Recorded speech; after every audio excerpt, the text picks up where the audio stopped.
Hello, my name is Rob Babcock. I'm the General Manager of Portofino Island Resort and Spa and a 30-year hospitality professional. I wanted to give you my thoughts on making hospitality a career. First, it starts with the obvious skills. You really need to enjoy working with people and actually serving people. If that is something that you enjoy doing, I think that is the first thing that you want to make sure that you have. Secondly, you want to be customer service driven. When you look at all of what we define as our non-negotiables for all of our employees, they're all customer service driven. Many people would say it's common sense, but we need to make sure that common sense turns into common practice. I would also recommend that you work in the industry either while you're going to school or certainly during the summers. Many people stay at resorts, many people observe what's going on in a resort. Working there is certainly much different.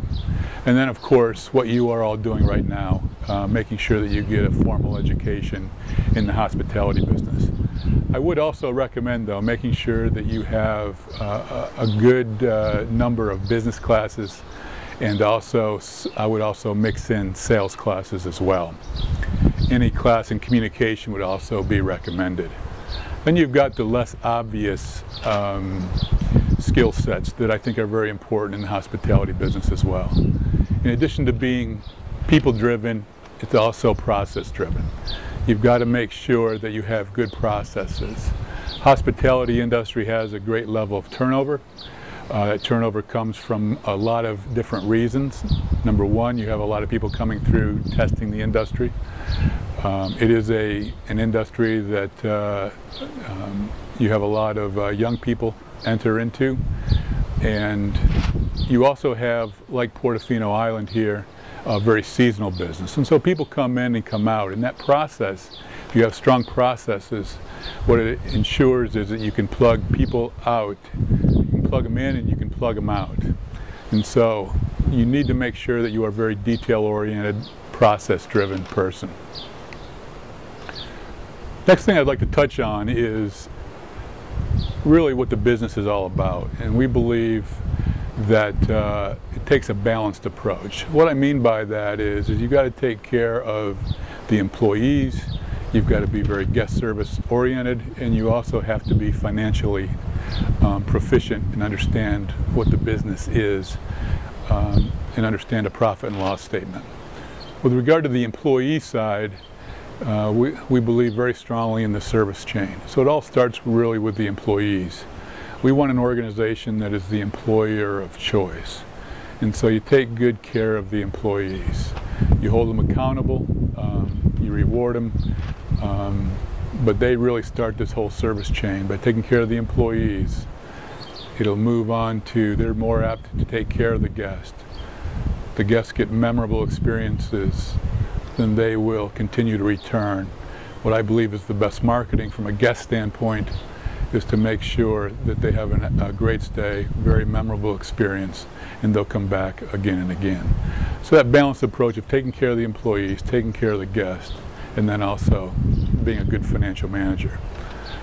Another thing that's very important is the sales side of it. And again, that's why I recommended make sure you take sales classes.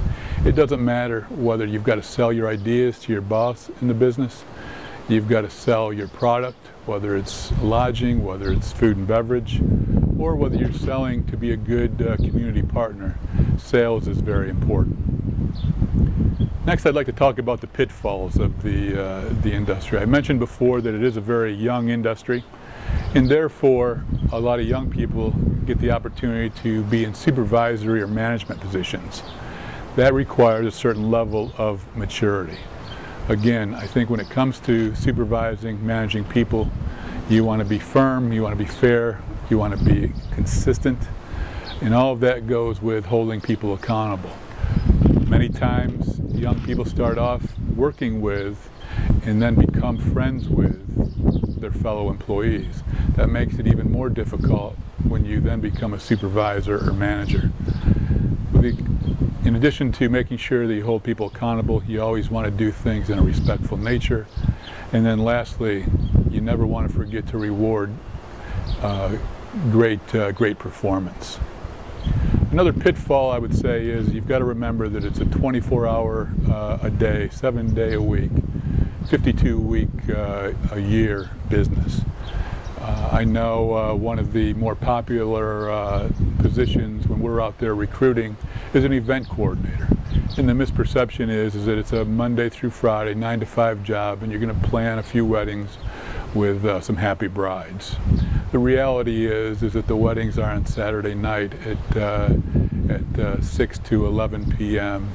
The bride is very concerned about the biggest day of her life. And so you've got to remember that it is hard work.